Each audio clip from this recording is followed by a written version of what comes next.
Welcome to the Reverie Nature Podcast. I'm your host, Chad Clifford, and today we have a special episode, a craft that is perfect for ages 4 years old and up. We'll be exploring the wonderful world of cattails and showing you how to create a cozy, nature-inspired pillow using the cattails fluff.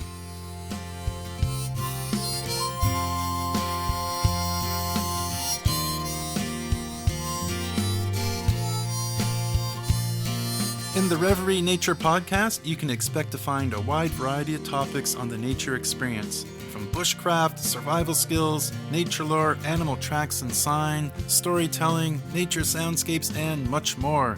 These are the lessons and skills I've been teaching for decades. So before we dig in, please take a moment to subscribe and consider offering your support to the podcast.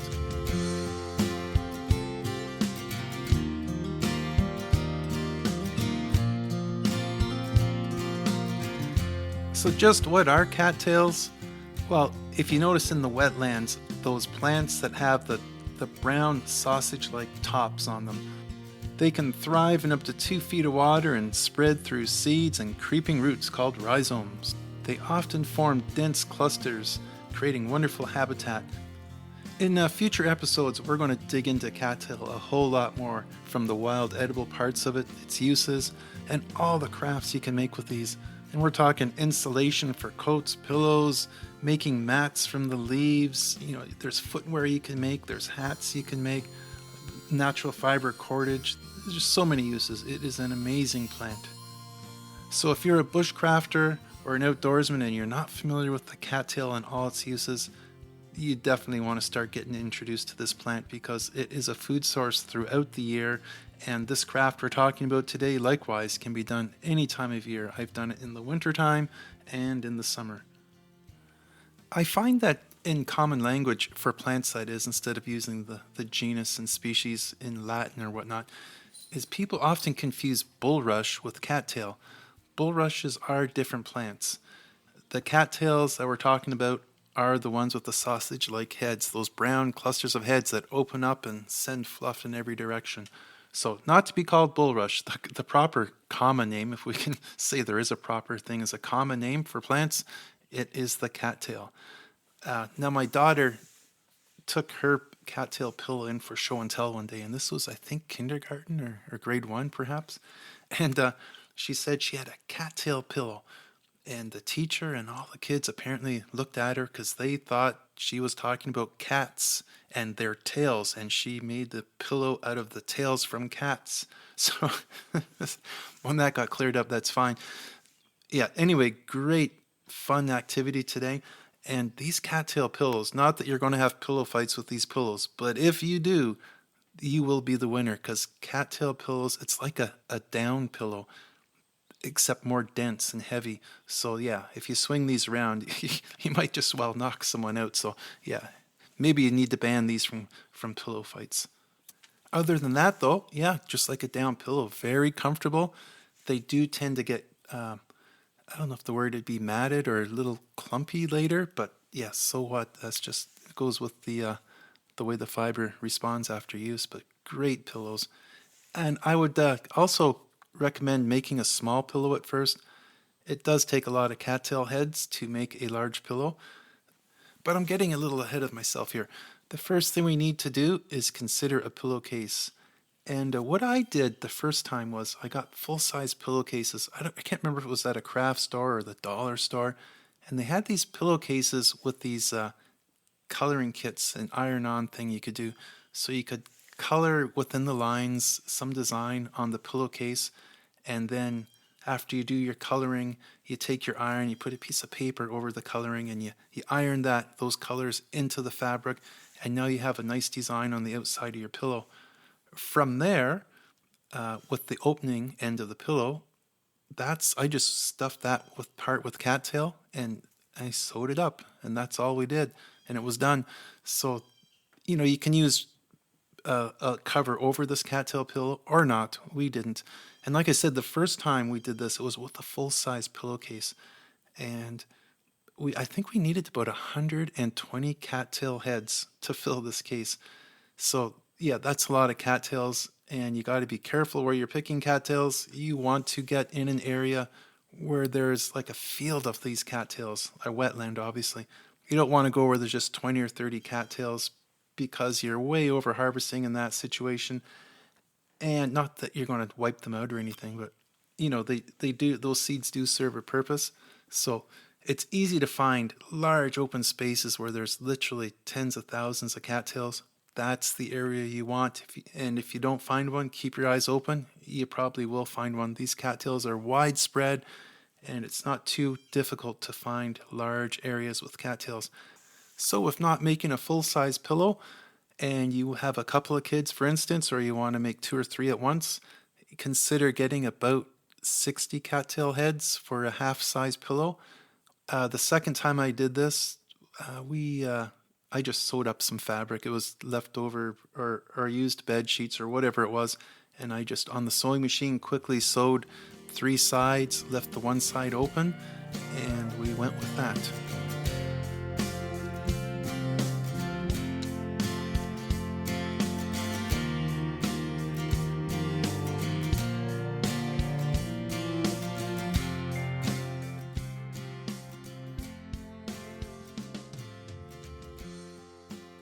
As far as precautions go before you jump into the nearest wetland and start collecting cattails, do be mindful of the younger kids and whatever footwear they're wearing and, potentially falling into deeper water or getting stuck in the mud.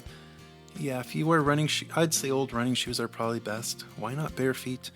Get in there, get wet, get muddy. If you wear rubber boots, even then you got to be careful not to lose your boots in the mud sometimes. You're probably going to get a soaker. So what? It's possible not to get soakers, but just depends on the wetland you're in. So do know that you're going to be, up to your knees sometimes in the muck and water, and that's half the fun of it. Now, if you have a kid who's making you get your feet wet and they're not jumping in there, there's a red flag, right? Do your best to motivate them, show them how much fun it is to get in there. Don't worry about getting wet or dirty. You don't want those stigmas to go on for long, right? Where nature is yucky and dirty. And I once worked with a wonderful lady named Martha Weber. And into her late 70s, I think even early 80s, she was taking community youth groups out and getting them into the woods. And she was a wild edible plants expert. And boy, did she know her stuff. But she also was great with the kids and getting them into nature, identifying things, not worrying about getting mucky or wet.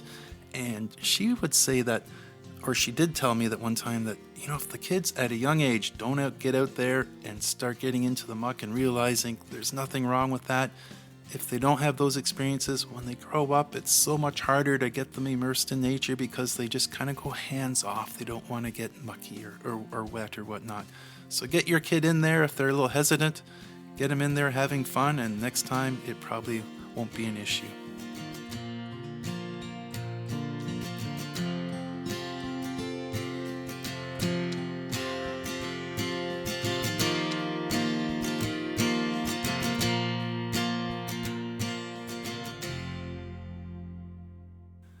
Now, when you start collecting these plants, you you don't have to be that picky, but maybe just a little bit. Let me just tell you quickly about the life cycle of the cattails.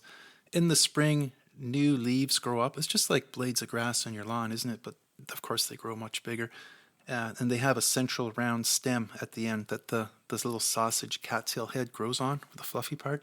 But anyway, as these plants grow up, that cattail head forms throughout the summer. And by the end of the summer, fall, yeah, you can get the nice brown sausage head on there.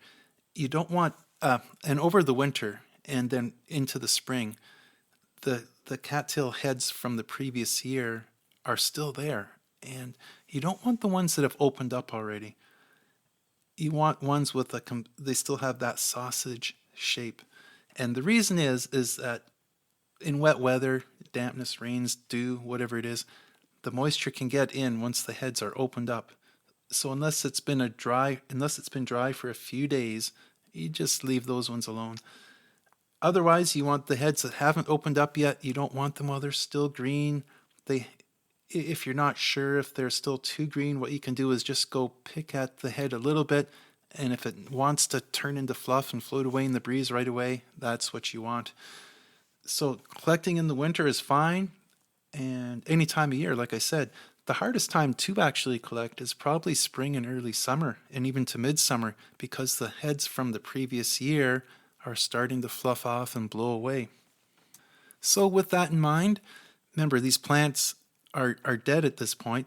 They are connected to a rhizome under the muck, but the stalks are dead. They're brown. Uh, you can go up and just break off the stem right below the cattail head, and then have a small bag, collect as many as you can, and up to about 60 regular size cattail heads is about right for your half size pillow. And at that point, get back onto dry land and start stuffing that pillowcase right then and there. And this is a lot of fun too. Have your camera ready for this, because as for those of you who have done this, when you start pulling that cattail fluff off, it starts going everywhere. Keep your mouth closed because you're going to inhale some otherwise. It gets in your hair. It's floating in the breeze. Um, yeah, so you actually, as you're pulling it off with your fingers, the cattail fluff, loosening it off, try and get it into the pillow before too much of it floats away. And as you stuff it into the pillow and pull your hand back out, a quarter of it's going to try and come out with your hand. So, that's pretty fun, especially for the younger kids doing this. The nice thing about stuffing your pillows right then and there is you quickly know if you have enough cattail fluff to fill your pillow. If you bring it home and realize you're 20 short, then you got to go back out and do this again. Also, I mentioned sewing your own fabric to make your pillowcase. You can also just use an old pillowcase and sew it up, make it a little shorter, whether you have a sewing machine handy or just go buy some dollar store thread and needle and do it the old-fashioned way by hand is fine.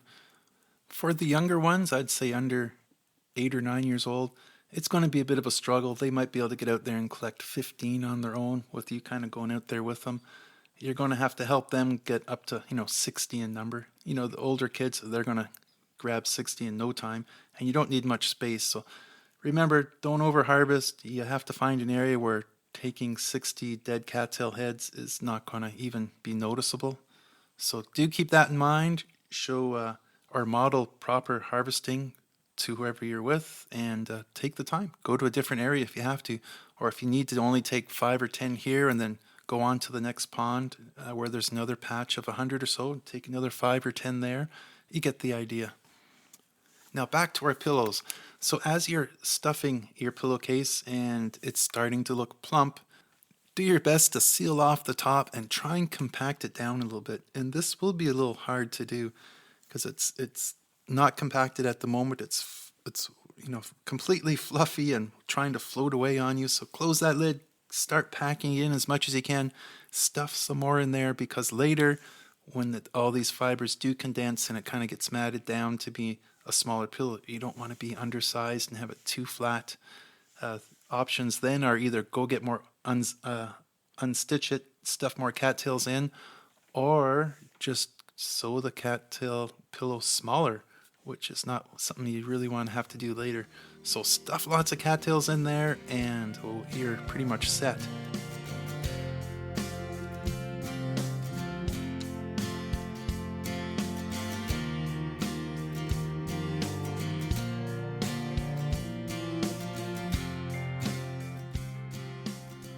Another little piece of advice I could give you while doing this: once your cattail pillows are stuffed, the kids will be happy to carry their own pillow home, and be ready to sew once you get home, or even while you're out there, give the kids a snack or whatever and get sewing, because they're going to want these pillows for the evening. So make sure you're ready and willing to finish the project all in one day here. And take this opportunity to teach your kids sewing. Dads, get out the sewing machine, or maybe moms, teach your kid how to use a sewing machine if they're old enough, or to do hand stitches, basic stitching, and let them finish it. Now, for those of you who are camp directors out there, maybe you're the campcraft director, this is not one of those activities where you can do this for a summer camp and, run through 100 kids to take home cattail pillows. No, it's just too much harvesting, right? There's very few wetlands where you can grab, thousands of cattail heads and kind of not make a dent. So yes, it's unfortunate. It'd be great to do this with the masses, but I'd resist that, and just, with larger groups, not the best thing. There are other cattail crafts you can do with larger groups where it actually does not do any harm at all. Like, although you are taking the dead parts of the plant, the seeds are dispersed and used and needed, right? So the dead leaves, not so much, right? Yes, it'll supply a bit of compost, but there's crafts you can use or do with the dead leaves. And but in general, bushcraft and this sort of stuff isn't for the summer camp kind of atmosphere. It's for smaller groups who are interested in being taught the respect and all that goes with harvesting in the wilds. So that's about it for today. And what's so much fun about this is it makes a great memory. It's a fun activity. It'll take the afternoon. Get out there, make some great memories, and enjoy your cattail pillows. Also, if you find the podcast of value, consider sharing it around. I don't push this stuff on social media. I'm hardly even on social media. I have the podcast network and I do the YouTube podcasts, and that's it. So feel free to share it with folks who you think might find the lessons of value.